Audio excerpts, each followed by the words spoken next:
పూలు ఎంత మధురం, ఇది తింటే చాలు నాకు.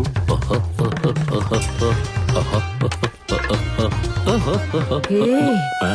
పోసిన సవితి ఈ దిష్టి గుమ్మడికాయ చూసేసిందే.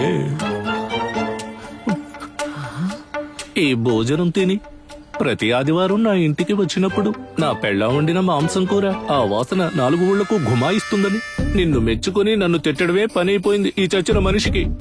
ఖాళీ కడుపుతో వెళ్ళాననుకో ఆ పాపం శాపం నీకే తగులుద్ది. అందుకే ఒక ముద్ద తిని వెళ్దామని. నిజంగానా అన్నారు. ఎంత రుచిగా వండి పెట్టినా కూడా కప్పను మింగిన పావులాగా బొంగమూతి పెట్టి కూర్చుంటారు. ఆ మాట ఏదో నా మొహం చూసి చెప్పుండొచ్చుగా. చూసేలా ఉందా మొహం? నేను తిన్నాక తిను తిను తినమ్మా. అన్ని బాగా వేసుకుని తిను, మొహమాట పడకుండా. మెల్లగా మెల్లగా తినవే, పొలమారుతుంది. కూర బాగుందా? ఒక గ్లాసు నీళ్ళు ఇచ్చి వెళ్ళు. ఆ, అది ఇదిగో. ఏంటి కూర బాగుందా? నువ్వు అక్కవడం నా అదృష్టం.